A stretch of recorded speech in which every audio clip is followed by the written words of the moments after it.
merit and virtue for 100 generations, then he or she will have descendants to last 100 generations. For those who have no descendants at all, it is because they may have amassed sins instead. Mr. Kong has predicted that you will not receive an imperial appointment or have a son. We can think of these as the results of your past misdeeds, but even that can still be changed. If you can intensify your good deeds by doing more charitable works, then the merits accumulated by you will result in your receiving good reward. I understood and believed in the Master, and I began to repent of all my past wrongdoings in front of the Buddha image. I wrote down my wish to pass the imperial examinations, and I vowed to complete 3,000 meritorious deeds to show my gratitude towards heaven, earth, and ancestors.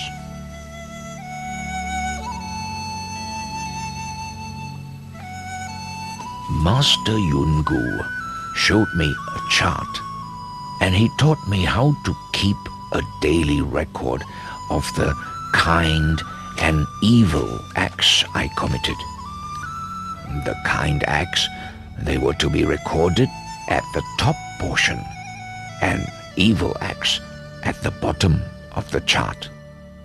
He told me that bad deeds could neutralize the merits I accrue from good deeds. The Master also taught me how to recite the Junti mantra. 准提咒，稽首皈依苏续地，头面顶礼七句之。我今称赞大准提，唯愿慈悲垂加护。 Mantra writing experts once said, "Those who practiced the art but do not know the right way to do it will be laughed at by gods and spirits." The secret behind writing mantras is the absence of thought from start to finish. In the process of writing, one must not give rise to a single improper thought. Even kind thoughts have to be let go of. Only under these circumstances can a mantra be successful. Let's try.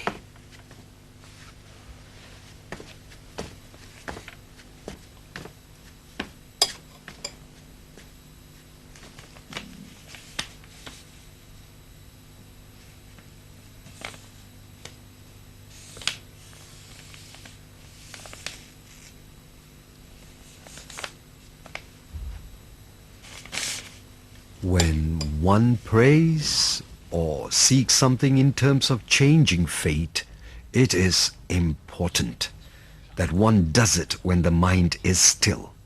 In this way, wishes will be easily fulfilled.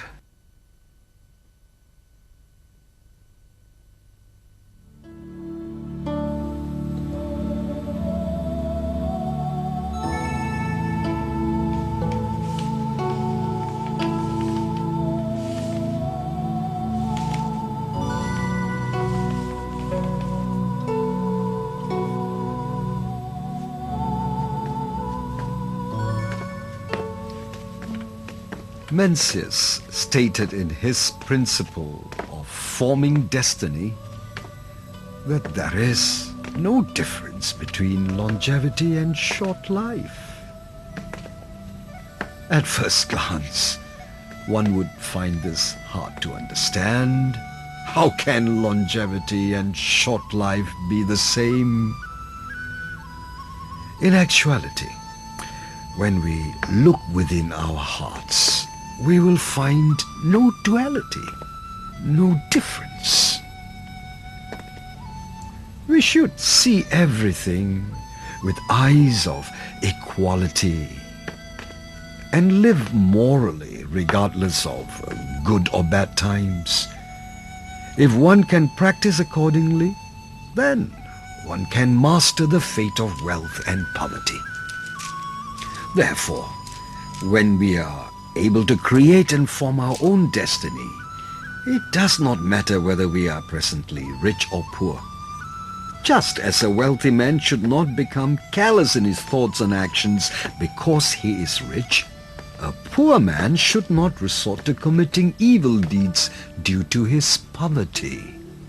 In either case, one should keep to one's place in society and be a virtuous person. The actions of worldly people usually follow their thoughts. Whatever has to be thought is not considered natural. Accomplish the state of no thought by reciting the Junti mantra continuously to overcome scattered thoughts in the mind. And when you recite, you must not think of reciting, but recite consciously and diligently without any attachment. When the reciting becomes second nature to you, it will be efficacious.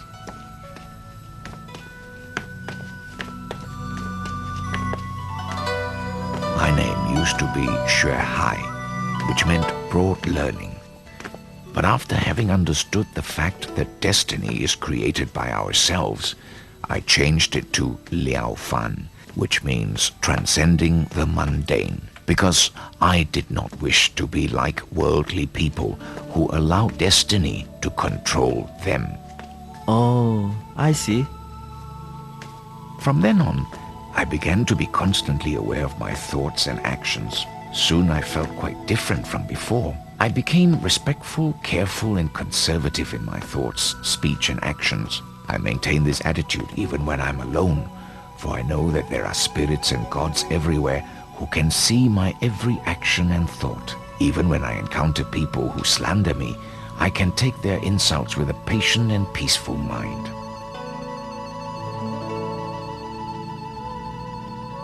The year after I met Master Yungu, I took the preliminary imperial exam in which Mr. Kong had predicted I would come in third place. Amazingly, I came in first. Mr. Kong's predictions were beginning to lose their accuracy. Examination, but I did. Master Yungu had said that destiny could be changed, and now I believe it more than ever.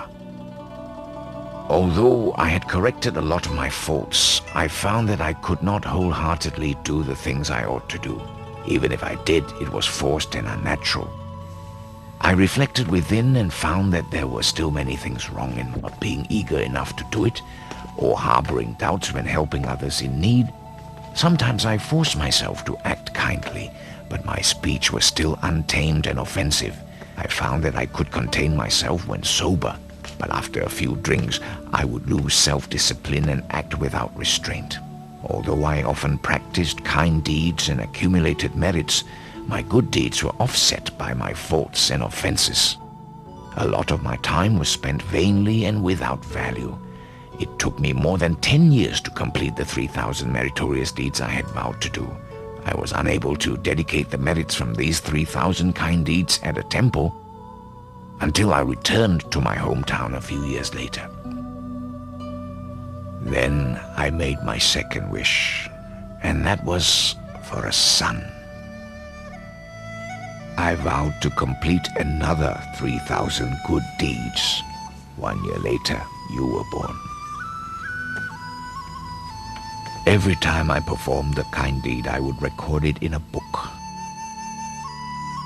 Your mother, who could not write, would use a goose feather dipped in ink and make a red circle on the calendar for every kind deed she did. Sometimes she gave food to the poor or bought living creatures from the marketplace to free them in the wild. She recorded all these with her circles on the calendar. At times she performed more than 10 kind deeds in a single day.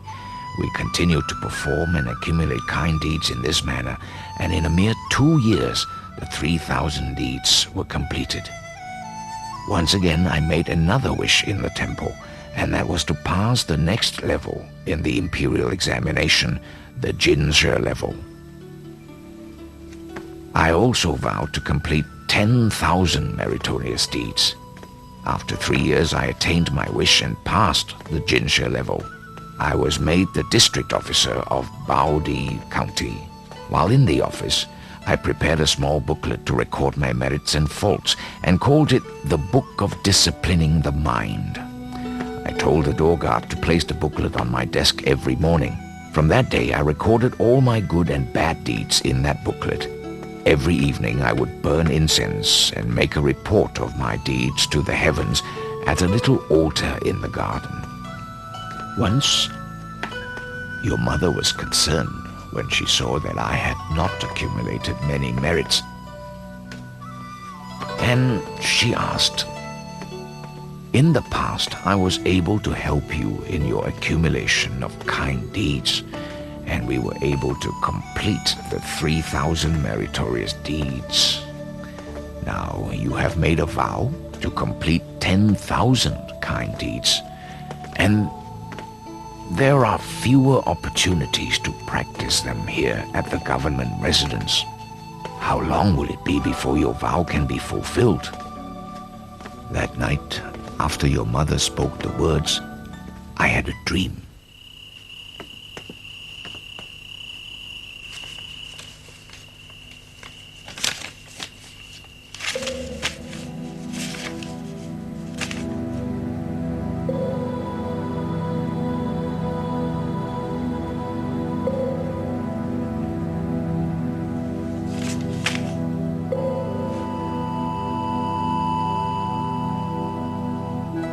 Liao Fan Yuan, My heavenly lord, why are you unable to sleep? my lord, this is because I have made a vow to complete 10,000 meritorious deeds, but to date I have not achieved good results. I'm afraid this vow will never be achieved during my living time. When you became the district officer, you reduced the taxes on the rice fields. That was a great kind deed, and that deed itself was worth 10,000 merits. Your vow is already fulfilled.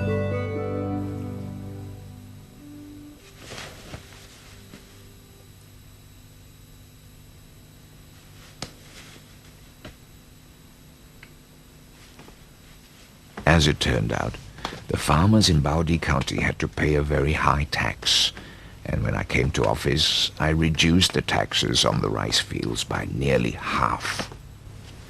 But I still held doubts and wondered how a single deed could be worth 10,000 merits. Coincidentally, the Zen master Huan Yu was traveling from the 5 plateau mountains of Shanxi province and stopped in Baodi. I invited him over and told him of my dream and asked whether it was believable. Master Huan Yu said, when doing kind deeds, one must be true and sincere and not seek any rewards or act with falsity. If one does a kind deed with such a true and sincere heart, then one deed can be worth the merit from 10,000 kind deeds. Besides, your act of reducing the taxes in this county benefits more than 10,000 people. You have relieved the suffering of heavy taxes on all these farmers. Upon hearing his words, I gave a month's salary for him to take back and use the money to offer food for 10,000 monks and dedicate the merits for me. Father, what happened after that?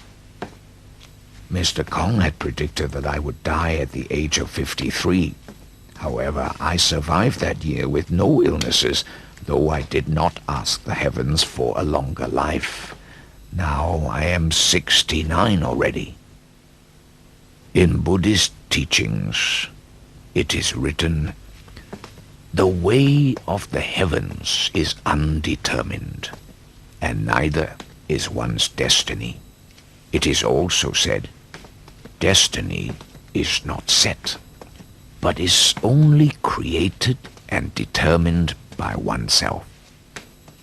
These are all true, and I have come to understand that both fortune and adversity are all the results of one's own doing. Destiny is not something fixed, but can be changed.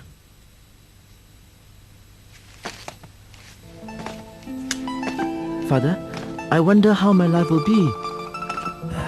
This is not important. In any case of destiny, we should always prepare for the worst.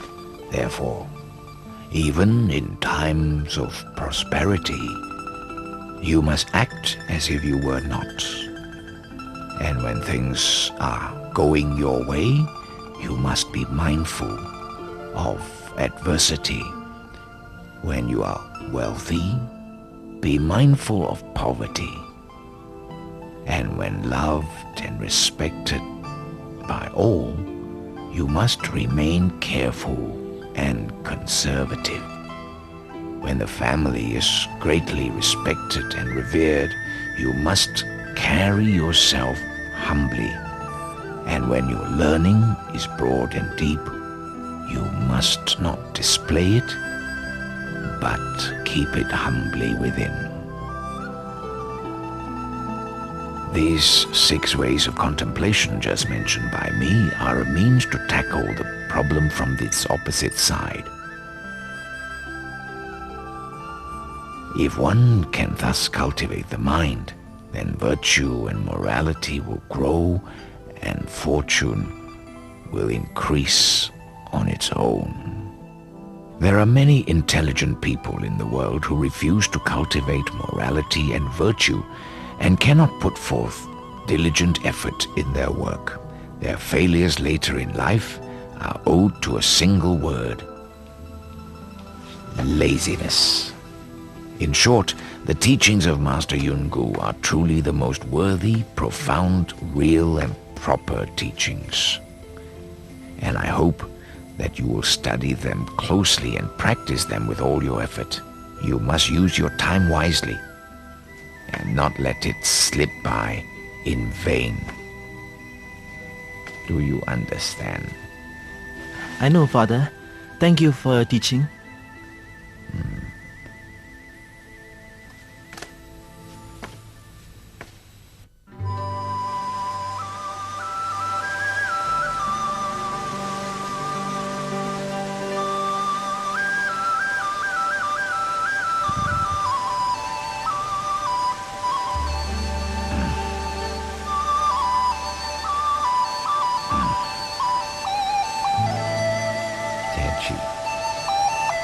How can we be free from faults when we were not born as saints or sages?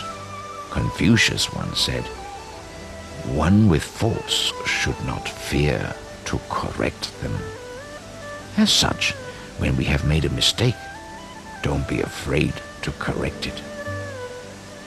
During the spring-autumn period, many prestigious advisors and counselors of nations were able to accurately predict whether a person's future would be good, bad, disastrous, or fortunate based on their observations of that person's speech and behavior. These can be seen recorded in several history books. What methods did they use to make predictions? Usually, there are signs which signal impending danger or of coming good fortune. These signs are a reflection of one's heart. Though it is the heart from which thoughts arise, the body and its limbs can fully portray a person's character. For instance, if a person is kind-hearted, then his or her every gesture will indicate steadiness and stolidity. If this behavior portrays kindness, then you will know for sure in advance that his good fortune is not far behind. On the contrary, when we see unkind behavior from a person, we will know that troubles await him or her. Then how do we make corrections? There are 3 ways to reform one's faults. First, one must feel shame. As the saying goes, one who knows shame is not far from being a courageous person. Think of all the ancient saints and sages whose names and teachings have lasted through hundreds of generations. They were the people just like us, but why is my name tarnished and my reputation ruined in just one lifetime? I find that it is because I overindulge myself in material pleasures and have been badly influenced by the polluted environment. I also secretly do many things I am not supposed to do and think others won't know about it. Sometimes I disregard the nation's laws and am not ashamed of it. Without realizing it, I stoop lower each day until I am no different from an animal. There is nothing else in the world which calls for more shame and remorse than these behaviors. Mencius once said, "Shame is the greatest and most important word in a person's lifetime." Why? Because one who knows shame will put forth his best effort in reforming faults and will eventually attain sagehood or become a saint. The second way to reform is that one must know fear. What are we to fear? We must know that the heaven, earth, spirits, and gods all hover over our heads in observation. They are different from man in that they can see everything without obstruction. Therefore, it is not easy to deceive them. If my offense is serious, then all kinds of disasters will befall me. If the fault is minor, it will still deduct from my current fortune. How can I not feel fear? Therefore, we must fear the spirits and gods every moment. Even I'm in an empty room, the spirits and gods watch over me very carefully and records everything. We can try covering up our evil doings from others, but the spirits and gods can see through to our hearts and know our every action. Ultimately, we cannot deceive ourselves. We would feel embarrassed and dishonored if others happened to see our misdeeds. Therefore, how can we not be constantly cautious of our every action and be fearful of the consequences they might evoke? But there is more to it. As long as a person still has one breath left, then he has the chance to repent of the most serious mistakes and offenses. If a person can have an overwhelming and courageous kind thought at the most important moment, then it can cleanse away hundreds of years of accumulated sins. This is just like how only one lamp is necessary to bring light into a valley that has been dark for 1,000 years. Sit. Besides, we are living in a tumultuous and constantly changing world. Our body, being made of flesh and blood, is extremely perishable. If our next breath does not come, then this body will no longer be part of us. By then, even if we did want to reform, we would not have the chance to do so. Therefore, when you commit evil, your retribution in the physical world is a bad reputation and name which will last for hundreds and thousands of years. Even filial children and loving grandchildren cannot cleanse your name for you. Whereas in your afterlife, you might end up in hell suffering immeasurable pain. Even Buddhas and Bodhisattvas cannot save you. So how can one not be fearful? Father, is there any other way? Yes, there is. The third way is one must have determination and courage. A person who hesitates to reform his faults is one who really does not want to change, but is content with what he can get away with. His willpower may not be strong enough, making him afraid to change his wrongdoings. A minor fault is like a thorn sticking into our flesh and should be quickly removed. A big fault is like a finger bitten by a poisonous snake. We must cut off that finger without hesitation to prevent the poison from spreading and taking our life. There are also 3 methods of practice in helping us reform. First is changing through action, second is changing through reasoning, and third is changing from the heart. Since the methods vary, so do the results of change. For example, if I killed living beings in the past, I now vow not to kill again starting today. If I was angry and yelled at others in the past, I vow not to get angry starting today. This is how a person changes through action. However, this is merely suppressing yourself not to do something, and it is difficult to achieve the objective of getting rid of your faults permanently. A more ideal method is changing through reasoning. In the case of killing animals, one can think thus: loving all living things is a virtue of heaven. All living things love life and are afraid to die. How can I be at peace with myself by taking another's life to nurture my own? We should know that the way to healthiness lies in the utilization of our energy and not delicacies. We can be nourished just as well by consuming vegetarian food. Why let your stomach become a graveyard? If you think about it, you will naturally feel sorry for these animals and be unable to swallow their flesh.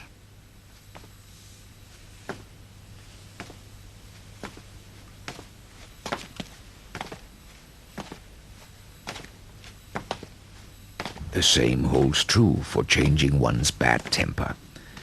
One should think of the fact that everyone is not the same and has his or her individual strengths and weaknesses, and as such, we should understand and accommodate one another. If someone offends me for no reason at all, then it is his problem, and that has nothing to do with me. There is no reason for me to get angry. Therefore, no benefit, but rather harm is derived from killing animals and getting angry. There are other faults and offenses we can change along the same lines. If we can understand the reasoning behind the need to reform, we will not make the same mistake twice. Though a person's fault can amount to thousands of different types, they all stem from thoughts of the mind. Tianqi, come here. If your heart is rooted in vices such as desire, fame, profits, or anger, you don't have to find ways to get rid of each fault. All you need is a sincere, kind heart and the willingness to practice kind deeds. As long as your heart is virtuous and kind, then naturally your mind will not generate any improper thoughts. All mistakes stem from the heart. Therefore, one should change from the heart. Do you understand? Yes, I do. If we are willing to cultivate our hearts, then it is possible to purify our thoughts right away. And this is because wrongdoings originate from the heart.